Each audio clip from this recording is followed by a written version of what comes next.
Porque la historia se lee, se escucha, se vive. Radio Educación y el Instituto Nacional de Estudios Históricos de las Revoluciones de México presentan Historia Viva, la voz del pueblo de México.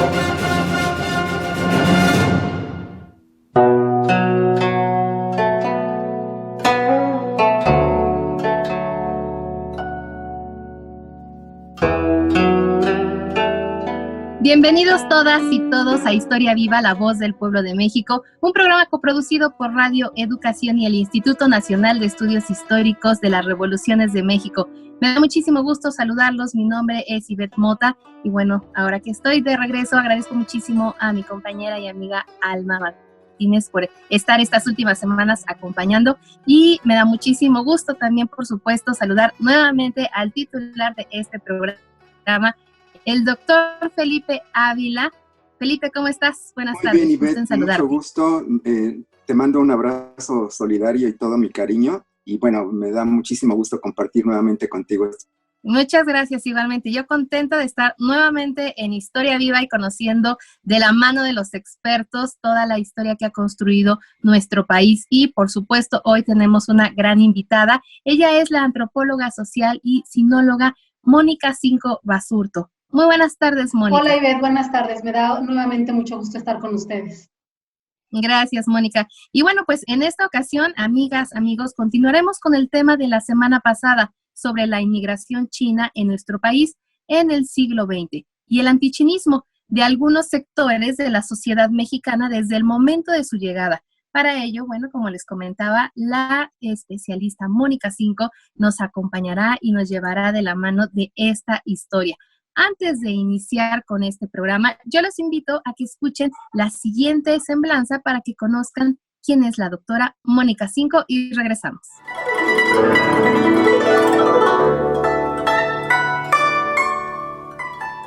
Mónica Cinco es doctora en Ciencias Antropológicas por la UAM Iztapalapa y es maestra en Estudios de Asia y África con especialidad en China por el Colegio de México. Realizó estudios de lengua y cultura china en la Universidad de Sun Yat-sen. Sus temas de mayor interés son los estudios transnacionales, migración, diáspora y antropología urbana.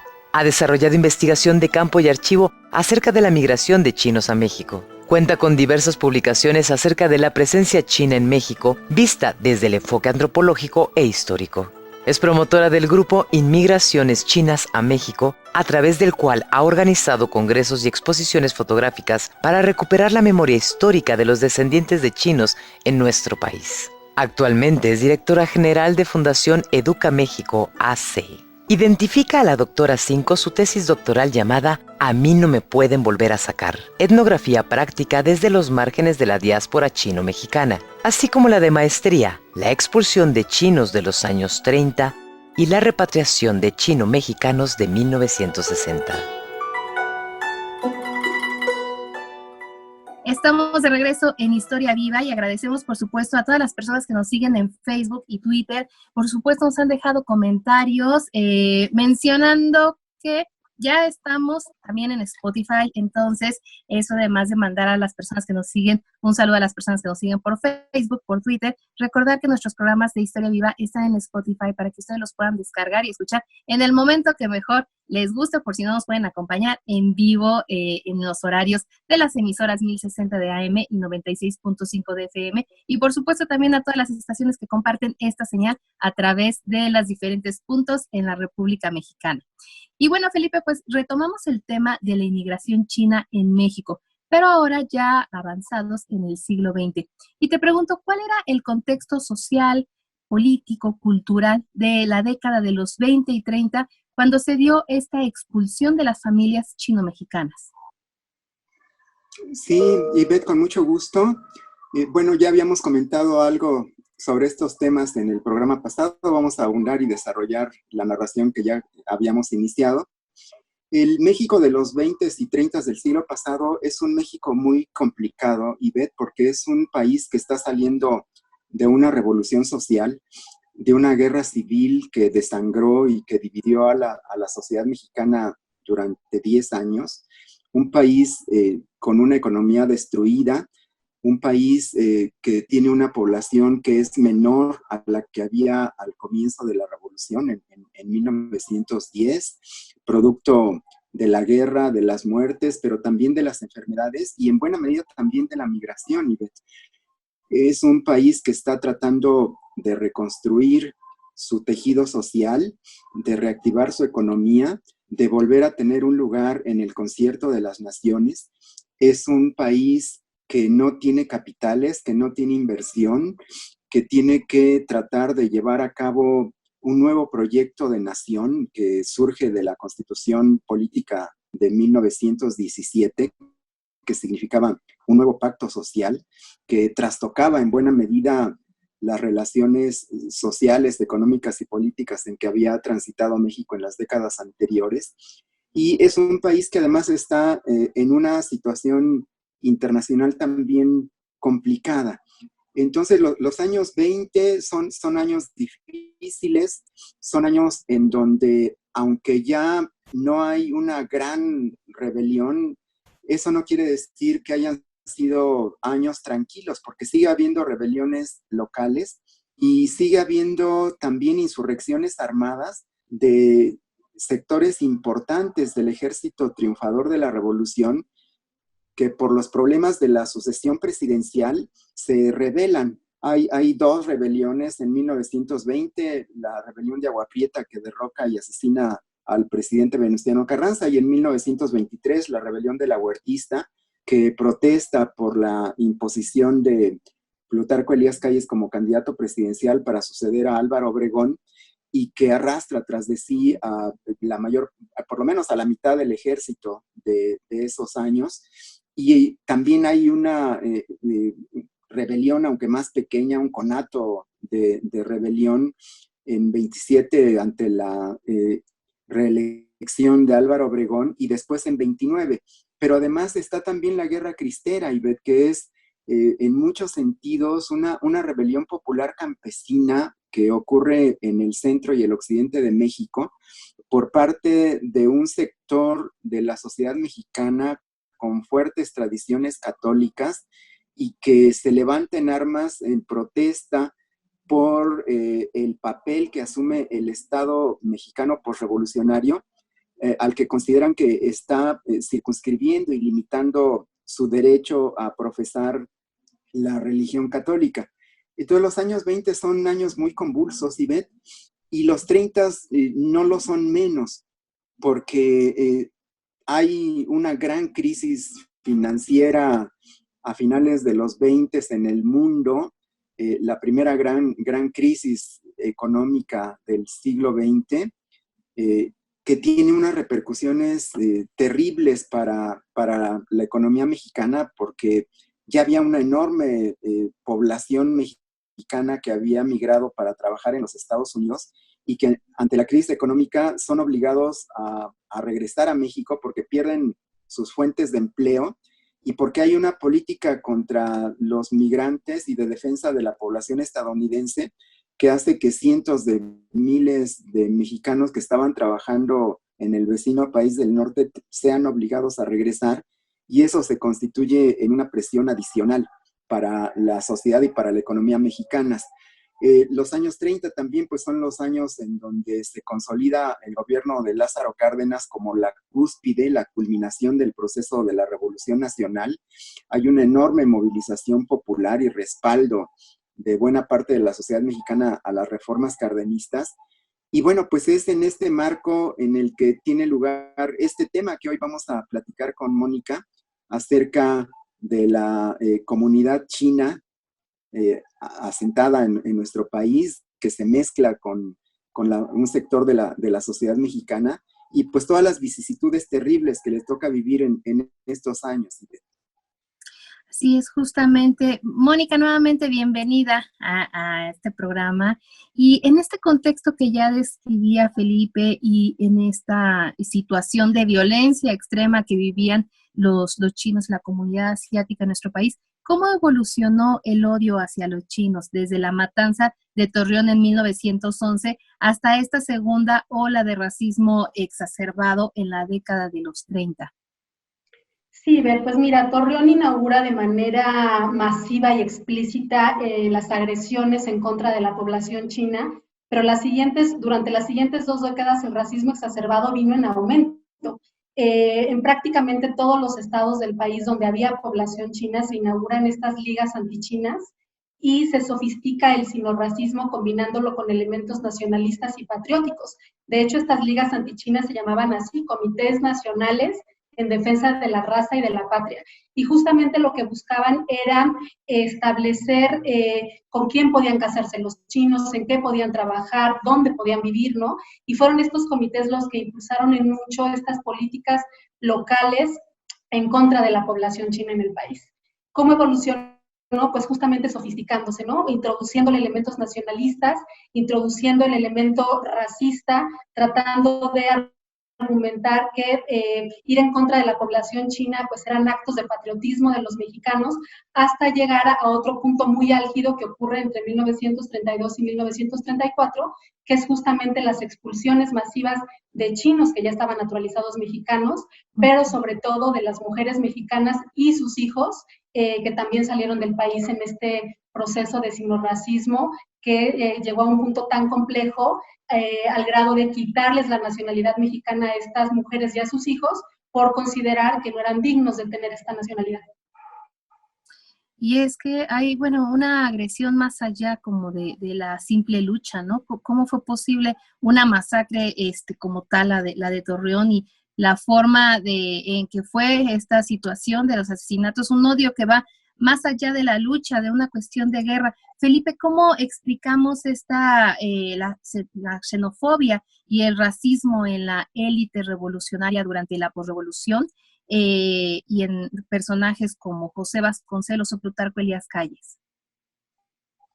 Sí, Beth, yo creo que el problema de las manifestaciones de xenofobia y de racismo que tuvieron lugar en estos años, durante la Revolución Mexicana y en los años posteriores, se explican, como ya lo habíamos comenzado a ver en la sesión pasada, por un sentimiento de rechazo a lo extranjero, a lo diferente, a lo que no es entendido, que no es comprendido y que es visto como si fuera una amenaza para un sector de la sociedad mexicana, que además está viviendo condiciones atípicas, condiciones excepcionales por la propia revolución.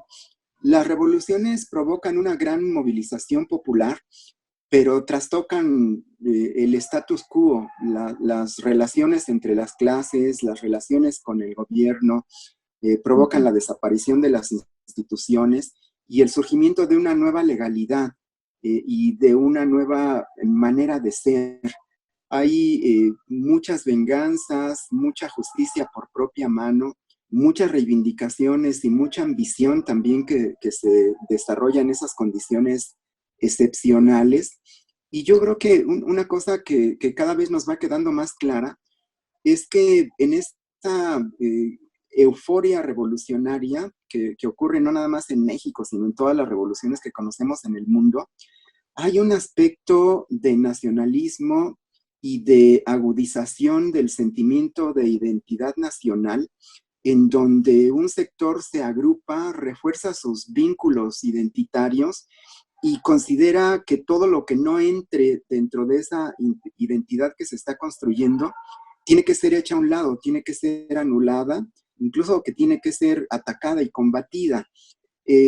Hay muchos ejemplos de xenofobia y racismo durante la revolución, sobre todo contra los sectores extranjeros que son identificados como enemigos, o contra los que tienen prejuicios o contra los que tienen agravios, particularmente contra ciudadanos y empresas estadounidenses, pero también contra ciudadanos o descendientes de españoles que están muy vinculados a una gran propiedad en buena parte del México de la época, y también al comercio.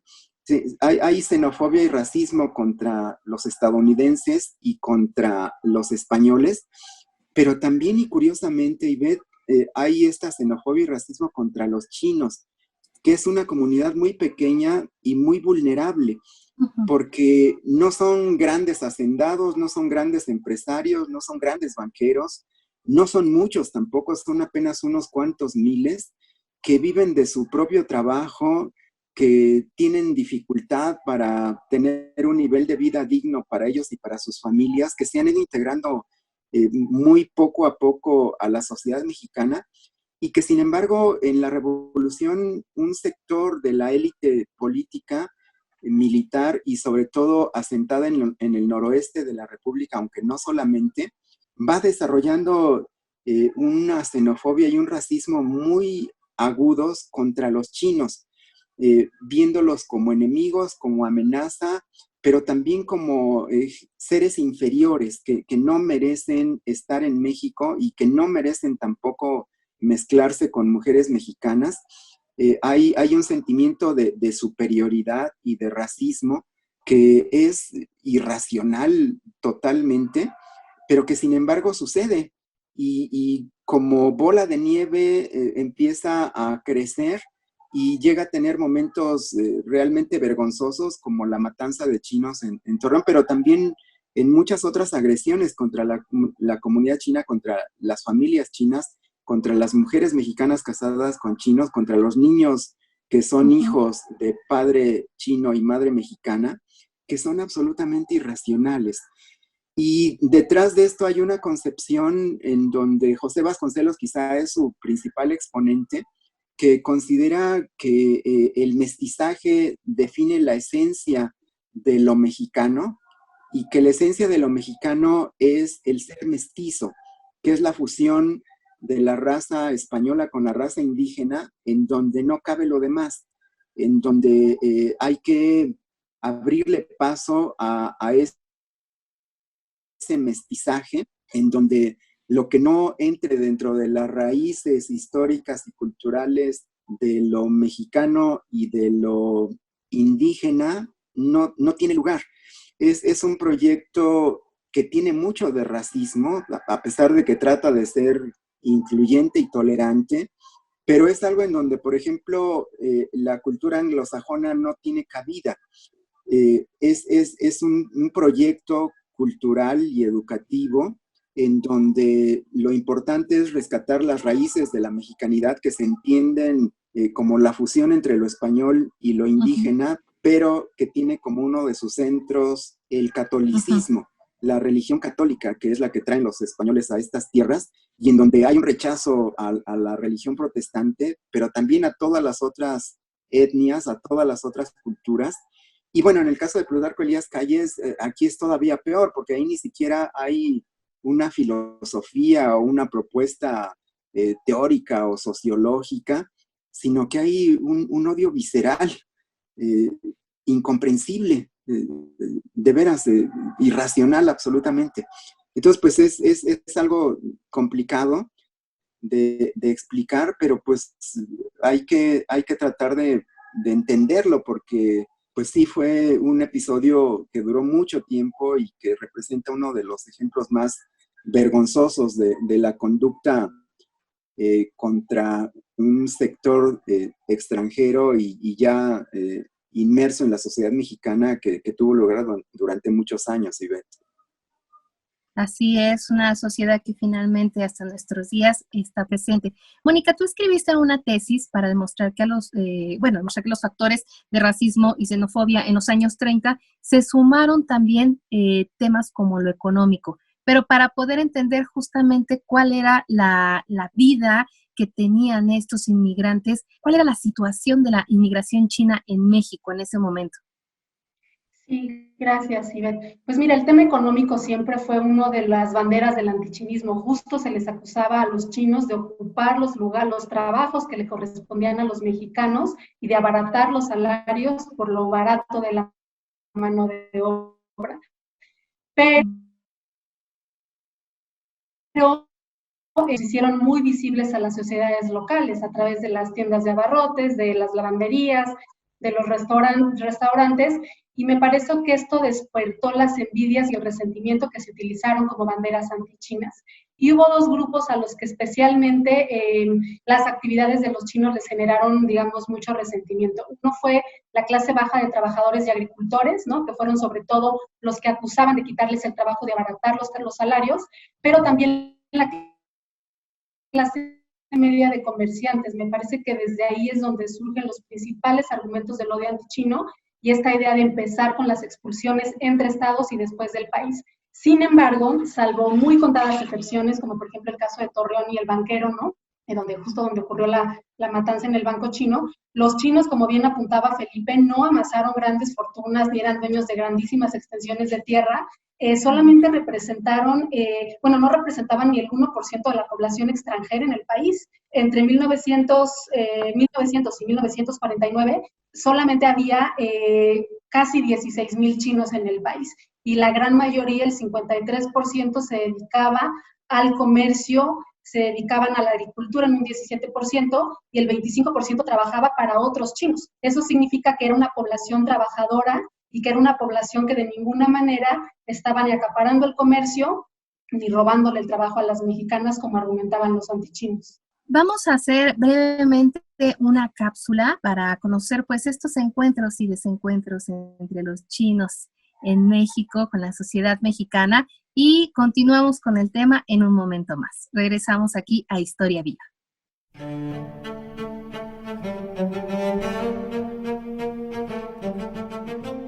Tanto Álvaro Obregón como Plutarco Elías Calles a lo largo de las décadas de 1920 y 1930 construyeron un discurso nacionalista y homogeneizador a través del cual favorecieron una política excluyente que provocó expulsiones y agresiones hacia la comunidad china bajo el argumento de una pretendida postura nacionalista que se justificaba en la protección de la raza y de la patria mexicana. En Sonora, la animadversión y violencia hacia la población china se convirtió en un tema recurrente. La prensa los calificaba como taimados, sucios, apostadores, opiómanos, insalubres e incluso de degenerados, por lo que los apodaron chales. El Congreso del Estado de Sonora expidió una ley de segregación social y otra de segregación racial en diciembre de 1923. En la primera se obligaba a la comunidad de origen asiático a congregarse en un barrio chino, y la segunda prohibía a los hombres chinos casarse con mujeres mexicanas. Así fue como surgió la discriminatoria Ley 31, que perduró vigente por más de una década y provocó la expulsión de al menos 5,000 personas. En el norte del país, el movimiento antichino fue especialmente agresivo entre las comunidades norteñas. En Sonora, particularmente, las expulsiones fueron masivas, lo que provocó una disminución importante de la población china en el estado y en el país. El comportamiento de las autoridades locales era abusivo, razón por la cual a menudo se golpeaba a los chinos y se les robaban sus pertenencias e incluso se les obligaba a cruzar la frontera con Estados Unidos, lo que provocó que muchas familias se separaran y otras incluso fueran expulsadas junto al jefe de familia. Las expulsiones de chinos de Sonora fueron el reflejo de las campañas de discriminación a sus pares en Estados Unidos.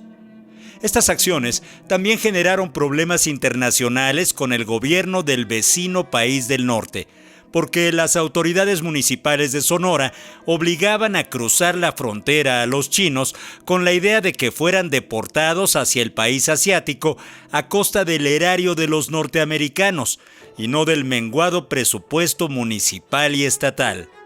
Por su parte, los diplomáticos asiáticos también protestaron de manera reiterada por el trato que se les daba a sus ciudadanos en el territorio nacional y demandaron el cese de la violencia física e institucional. Y aunque la población china disminuyó considerablemente, algunos fueron protegidos por sus redes familiares, por algunas autoridades e incluso por sus vecinos.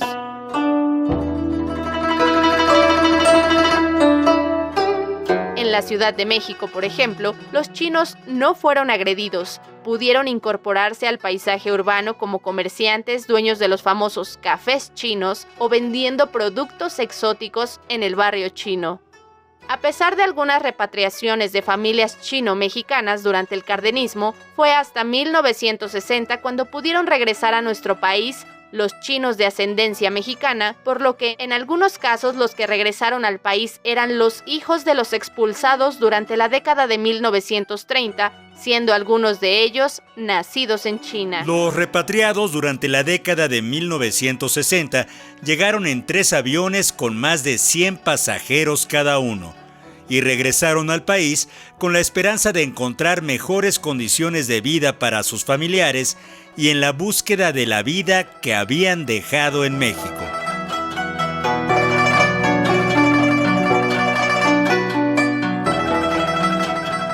Estamos de regreso en Historia Viva, la voz del pueblo de México, conversando con la doctora Mónica Cinco y con el doctor Felipe Ávila acerca de la situación que vivió la comunidad china en México entre los años 20 y 30.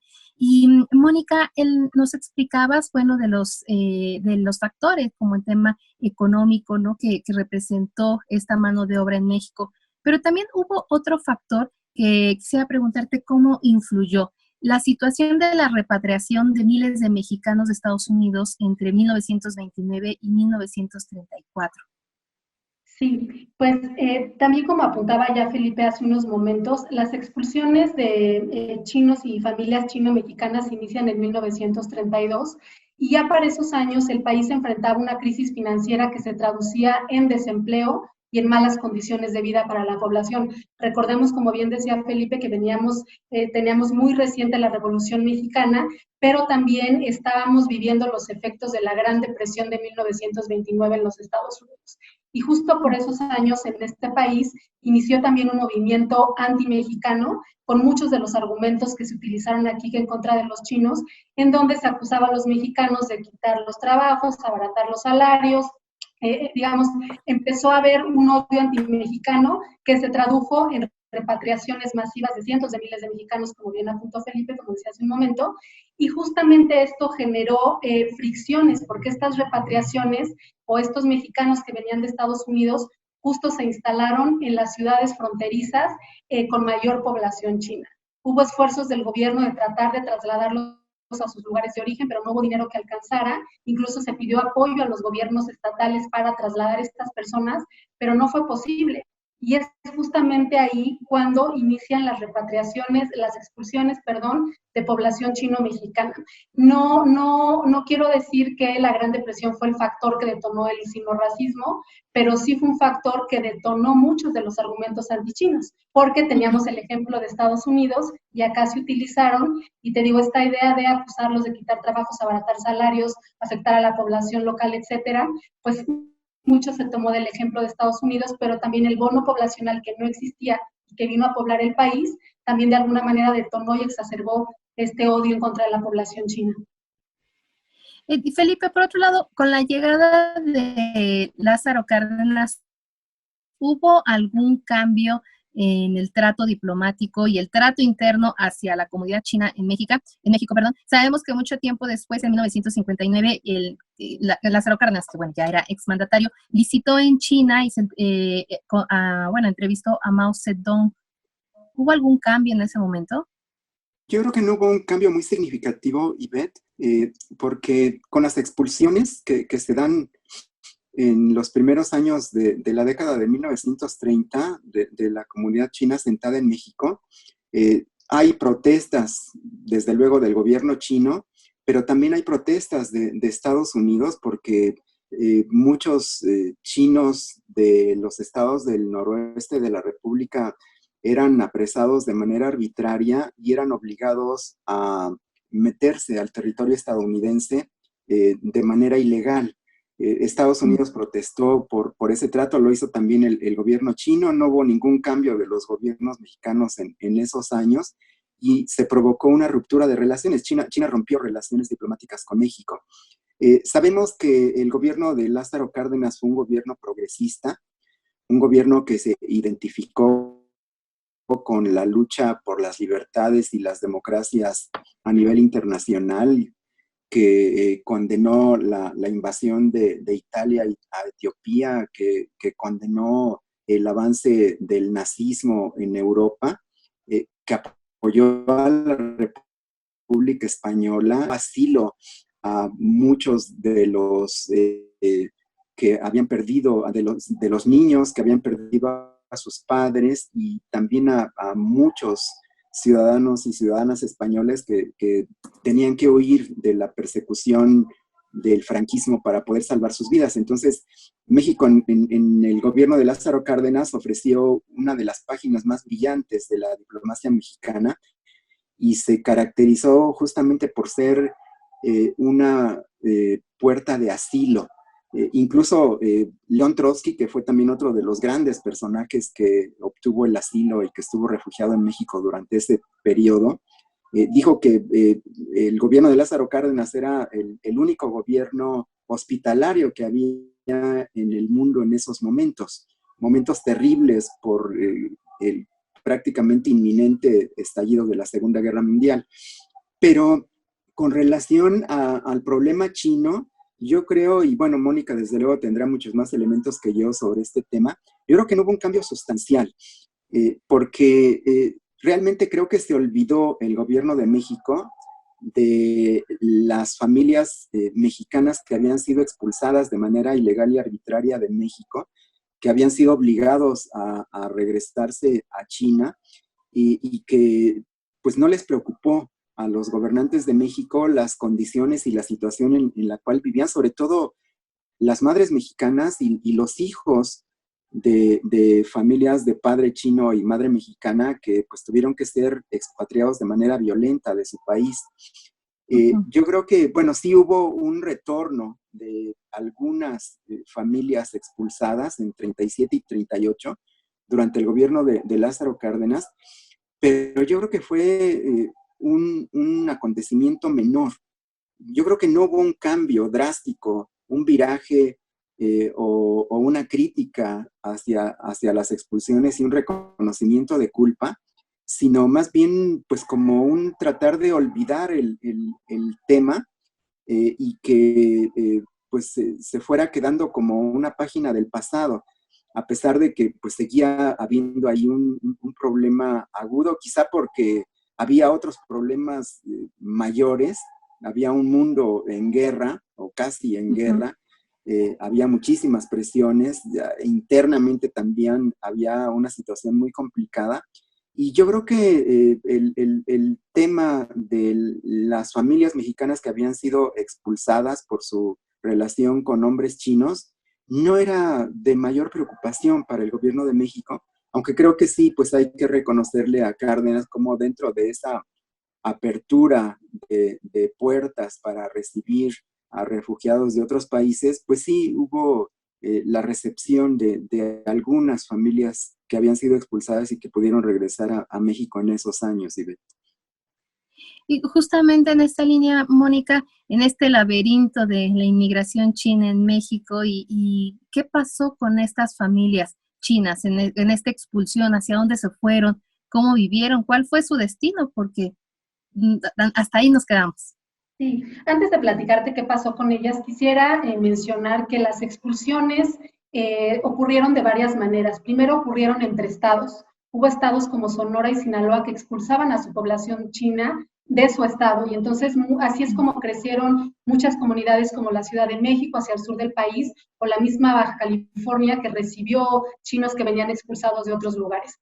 Otros salieron de manera violenta expulsados hacia Estados Unidos, que justamente es cuando ocurre esta reclamación que viene del gobierno de Estados Unidos, y literalmente lo que sabemos por los archivos históricos es que agarraban a los chinos en redada, los encerraban en un hotel y por las noches a punta de pistola levantaban la valla fronteriza entre Nogales, Sonora y Nogales, Arizona, y los sacaban del país, y de ahí vinieron las reclamaciones. Pero otras familias chino-mexicanas salieron de manera voluntaria, incluso desde los años 20, porque las agresiones y las persecuciones hacia ellos iban en aumento.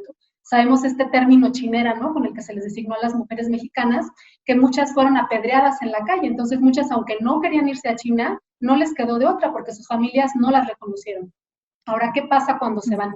Llegan básicamente al sur de China, a la provincia de Guangdong, a los poblados de donde eran originarios sus esposos, y muchas de ellas quedan viudas a los pocos años, muchas de ellas son abandonadas en el sur de China, y muchas de ellas se convierten en concubinas, que también no era una posición muy cómoda para estas mujeres. Muchas de ellas, sabemos, eran analfabetas aquí en el país y llegan a China pues un poco a la deriva sin hablar el idioma y sin ningún tipo de protección, porque cuando ellas salen del país, sus documentos de salida dicen nacionalidad china por matrimonio. Entonces quedan en un limbo jurídico porque al llegar a China, el gobierno chino tampoco las reconoció.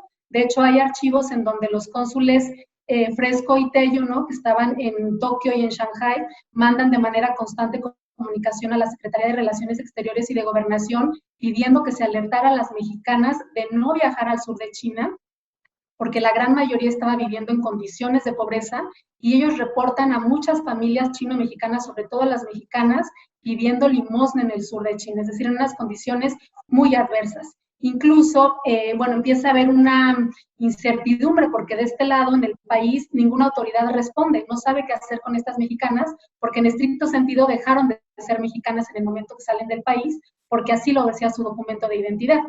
Entonces, estas mujeres quedaron abandonadas. Justamente esta repatriación de la que hablaba hace un momento Felipe ocurre en el contexto de las repatriaciones de mexicanos de Estados Unidos hacia México. Es decir, Lázaro Cárdenas en este contexto lo abre, pero no como una preocupación, sino lo abre por la presión que había de algunas familias que pedían que se apoyara a estas mujeres abandonadas. Sin embargo, fue toda una dificultad, solo logran regresar alrededor de 200 familias, pero se vuelve un drama para muchas de ellas porque el gobierno de Lázaro Cárdenas en ese momento dice, si las mujeres no salieron expulsadas, no las podemos repatriar, porque se fueron de manera voluntaria, aunque se fueron por las persecuciones. Si estos matrimonios tuvieron ya hijos chinos nacidos en China, tampoco los podemos repatriar porque no son mexicanos. Entonces, está muy documentado cómo inició un drama en donde a veces la mujer mexicana regresa, pero sus hijos permanecen en China, y muchos de ellos no logran regresar, son familias que quedan fragmentadas, y pues son historias que están muy documentadas en archivos históricos. Y eso por la parte social, humana, esa crisis que se vivía. Pero por otro lado también había la política diplomática mexicana, Felipe, ¿cuál fue frente a China en el momento que también hay una historia muy convulsa, que es la Segunda Guerra Mundial, dividida y con una revolución comunista triunfante? ¿Cuál es este contexto que vivíamos? Fue también un contexto muy, muy complicado, Ivette, porque a diferencia de lo que había pasado en la Primera Guerra Mundial, en donde México mantuvo una posición neutral, a pesar de las presiones de Estados Unidos, de Inglaterra y de Alemania para que entrara a la guerra, en la Segunda Guerra Mundial ya no había esa opción. México tuvo que entrar a la guerra, tuvo que entrar del lado de los aliados. Hubo agresiones directas de submarinos alemanes que bombardearon a embarcaciones petroleras mexicanas. Y aquí sí, pues México tomó partido abiertamente por la causa de los países aliados para tratar de combatir y detener el avance del nazifascismo. Y bueno, esto se complicó porque pues uno de los actores centrales en la Segunda Guerra Mundial fue Japón.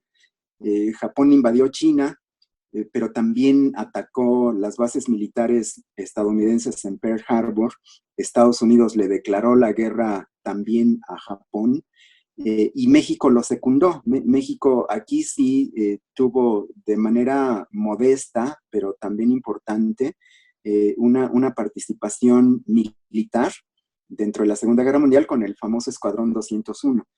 Entonces había en esos momentos en México una polarización y una división, y también una segregación y un ataque sistemático y un racismo y xenofobia, pero más bien contra los que eran los enemigos reales, visibles de México y de los países aliados en esos momentos, que eran, pues desde luego, los alemanes, pero también los japoneses, ¿no?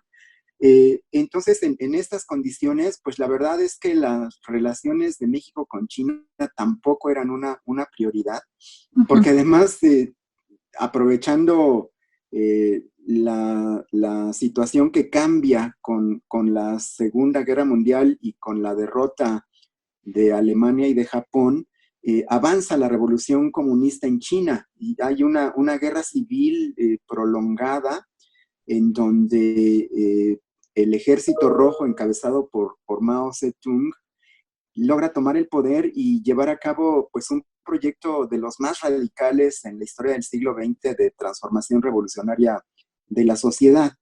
Entonces, pues esto complica todavía más la reanudación de relaciones, porque después de la Segunda Guerra, México queda también alineado de manera clarísima con Estados Unidos y con los países occidentales y del lado de los países capitalistas en la conocida como Guerra Fría. México se alinea de manera evidente con Estados Unidos y buena parte de su política exterior y de su política interior tiene que ver con cumplir con los lineamientos, con las presiones que vienen desde Washington para tratar de combatir lo que llaman la amenaza comunista externa e interna. Y bueno, pues la China de finales de los 40, de los 50 y los 60 es un país comunista. Es un país que además se va convirtiendo en una potencia nuclear. Sigue teniendo la población más grande que existe en el mundo y lleva a cabo un experimento de transformación de la sociedad que es tal vez el más radical que haya tenido lugar en el siglo XX. Y bueno, pues esto, además de que hacía muy difícil la reanudación de relaciones exteriores entre México y China, porque China pues era de los líderes del bloque comunista, también tenía repercusiones terribles para todas estas familias que habían sido expulsadas en los 30, que no habían podido regresar a México y que además pues tampoco eran bien vistas, no solo por sus orígenes y su sangre mexicana, sino porque eran identificados como contrarios al proyecto comunista que estaba teniendo lugar en China en esos años, ¿no? Eran considerados como familias burguesas o pequeño burguesas que no contribuían al proyecto comunista chino que estaba teniendo lugar en esos años, Ivette. Justamente, Mónica, en estos años y 30 años después, todo en esta travesía de la expulsión y la repatriación, ¿cómo se dio este proceso en estas 3 décadas y cómo intervino en ello la religión? Sí, pues mira, la religión católica fue un punto de cohesión para estas familias chino-mexicanas en el sur de China. Justo cuando ocurre la guerra sino-japonesa en el contexto de la Segunda Guerra Mundial, pero después con el inicio del comunismo en 1949, muchas de estas mujeres lo que intentan hacer es llegar a Hong Kong, que en aquel momento era protectorado inglés, y a Macao, protectorado portugués, por considerar los espacios mucho más familiares y más afines a la cultura mexicana. Muchas lo logran, muchas no. Hubo muchas dificultades para salir del continente justo porque no tenían documentos de identidad y porque además la situación era muy convulsa, pero para quienes lo logran, son recibidos por la Asociación Hispanoamericana de Nuestra Señora de Guadalupe, a quienes estas comunidades conocían como el Club Guadalupano, en Hong Kong y Casa Richie en Macao. Y es a partir de ellas que se organiza la vida de estas familias chino-mexicanas en ambos protectorados. Sirven como elementos para establecer redes de solidaridad y ayuda mutua, en donde se auxilia a los que van saliendo del continente, se les ayuda a conseguir trabajo, y desde ahí inician muchas de las gestiones para lograr la repatriación en 1960. De hecho, tanto Casa Richie como el Club Guadalupano ayudaron en mucho a generarles documentos de identidad a través del bautismo. Entonces, a partir de esta relación con estas misiones católicas que después se sumó las misioneras del Perpetuo Socorro, también una misión mexicana de monjas mexicanas, pues es que muchos de ellos logran comunicarse con sus familias en México y empiezan todo este proceso de envío de cartas hacia el gobierno mexicano para que se lograra la repatriación en 1960. En este contexto, Felipe, justo en los 70, hacia forjar esta nueva relación de nuestro país con China, ¿en qué condiciones políticas se da esta repatriación de chinos? ¿Cuáles fueron los factores que influyeron en el presidente Adolfo López Mateos para abrir el retorno de la ciudadanía china a nuestro país? Bueno, ya lo comenzó a explicar Mónica hace un rato. Yo creo que la decisión del gobierno de Adolfo López Mateos de permitir el retorno de estas familias chinas que habían sido expulsadas 30 años atrás, fue sobre todo por presiones políticas. Y tal vez más que en México, quizá más a presiones políticas en el extranjero, en el exterior. Porque, bueno, a medida que se fueron conociendo las historias, que comenzó a fluir la información, creo que se intensificó también la denuncia de las condiciones, pues, oprobiosas en que vivían las familias que habían sido expulsadas y sus descendientes, y se fueron armando grupos de presión en distintos lugares, sobre todo en estos dos protectorados, Macao y Hong Kong, que comentó Mónica, pero también en Estados Unidos. Un sector de organizaciones católicas, religiosas, estadounidenses, de clubes en donde participaban como miembros empresarios prominentes con sentimientos caritativos. Creo que se comienza a generar una presión interna y externa para que el gobierno mexicano permita una cosa que es como de dignidad, de humanidad. Había una crisis humanitaria que no estaba resuelta y que la verdad es que no costaba ningún trabajo resolver. Era realmente mínimo lo que se tenía que aceptar para permitir la repatriación. Entonces, yo creo que fue esta presión interna y externa, esta movilización, esta toma de partido, estas cartas, estas comunicaciones, las que finalmente llevaron a López Mateos a permitir el regreso de estas familias. Pero también creo que fue no una decisión que haya salido de dentro del régimen, sino que fue una concesión obligado por las presiones y las circunstancias. Y hacia 10 años, la siguiente década, Mónica, en los 70s, ¿qué significado tuvo para la política internacional y beneficio para la cultura y las sociedades de ambos países este establecimiento de las relaciones diplomáticas entre nuestros países? Sí, pues mira, desde 1971 China había iniciado ya una política de coexistencia pacífica, reconociendo que no era su intención exportar la revolución comunista, sino sobreponer los intereses del Estado a los intereses ideológicos. Y bajo esta lógica inicia un proceso de posicionamiento de la nueva China, ¿no? La China comunista como la China que tenía que establecer relaciones diplomáticas con el resto de los países. Y esto tuvo un impacto muy fuerte en las comunidades chinas en México, porque recordemos que mucha de la población china que estaba en el país por aquel entonces, pues había contribuido de manera importante a apoyar a la revolución de Sun Yat-sen, que después se convirtió en todo el proyecto político de Chiang Kai-shek y el establecimiento de China nacionalista en Taiwán. Entonces, cuando se funda la República Popular, la China comunista, pues esto tiene un impacto muy fuerte en las comunidades migrantes en México que no sabían nada de la China comunista. Y las comunidades en ultramar comienzan a ser utilizadas como parte de la contienda política por el reconocimiento internacional de China continental o de la China nacionalista. Y bueno, pues esto tiene, digamos, repercusiones en la forma en la que las comunidades chinas de ultramar aquí en México empiezan a relacionarse entre ellas, a vincularse entre ellas, hasta que finalmente con el paso de los años, pues los chinos empiezan más a sentirse identificados con China, con el partido, con la China comunista de 1949, porque cuando empiezan a poder regresar a su lugar de origen, pues muchas de sus familias y estas nuevas generaciones de chinos que están migrando, pues justamente vienen de la República Popular. Gracias, Mónica. Pues nos quedan ya 3 minutitos de programa y bueno, me gustaría preguntarle a los dos para ir concluyendo este tema. Felipe, ¿en qué momentos, digamos, destacarías de estos 49 años de relación de amistad y fraternidad entre los pueblos chinos, mexicanos.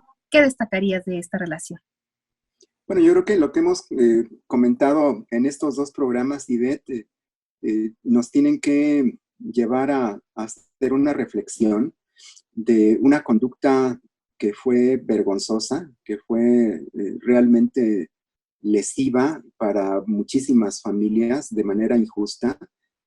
Creo que es bueno que la gente conozca un episodio que es muy poco sabido, porque generalmente se piensa, y hay muchos sectores en la sociedad mexicana que se ufanan de que México siempre ha sido una sociedad muy, muy tolerante, muy abierta, muy incluyente, y la verdad es que esto no es así.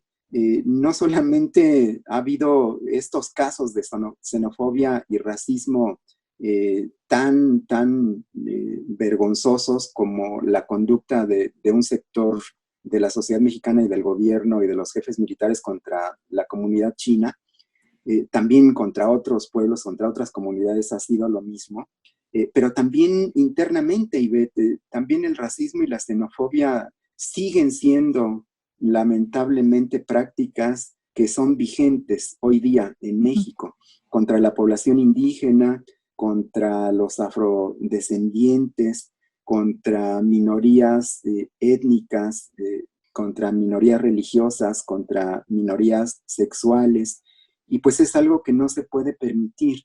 Una sociedad democrática como la que se pretende construir en México no puede tolerar, no puede permitir este tipo de prácticas vergonzosas, ¿no? Yo creo que nos tiene que servir de reflexión y para abrir los ojos y pues para tratar de hacer lo que esté en nuestras manos para que nunca más vuelvan a repetirse acontecimientos como estos que hemos estado viendo en estos dos programas, Ivette.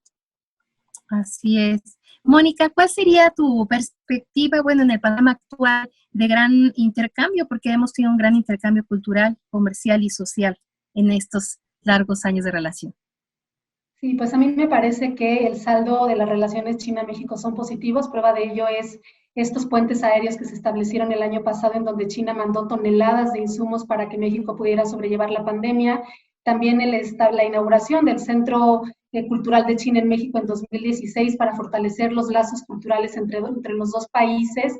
Y también me parece que la presencia del embajador chino en el acto, en la ceremonia de perdón a las comunidades chinas en México por los agravios históricos, su discurso y el discurso del propio presidente, pues nos hablan del interés de los dos países por seguir manteniendo lazos de amistad y cooperación en el futuro. Perfecto. Pues, doctora Mónica Cinco, muchísimas gracias por acompañarnos hoy en este segundo programa. Esperamos que nos pueda acompañar en un siguiente programa más adelante. Y Felipe, muchísimas gracias. Como cada semana nos llevas por paso a paso de la mano por la historia que ha construido nuestro país. Y bueno, en este tema tan interesante, siempre les recordamos que este es un programa que busca darle voz a estos, a la sociedad vulnerable, a la sociedad que no ha tenido voz en nuestra historia, pero que forman parte de nuestro país y de nuestra historia de México, hacia una sociedad incluyente. Como nos menciona el doctor Felipe, es momento porque podemos ir cambiando nuestra historia hacia una sociedad muchísimo más democrática. Muchas gracias a todos los que nos acompañaron hoy por su participación. Recuerden que estamos en nuestras redes sociales. Síganos en @historiaviva.mx, en Facebook, en Twitter y en las estaciones que normalmente estamos en la Ciudad de México y en otros estados. Así que les dejamos un saludo y quédense por lo pronto en la señal de Radio Educación.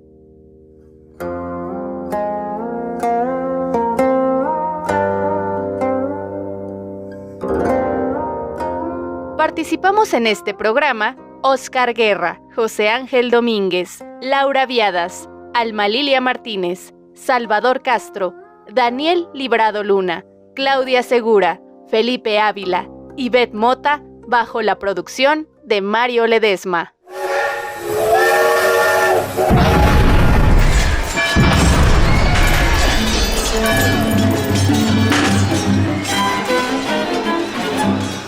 Porque la historia se lee, se escucha, se vive.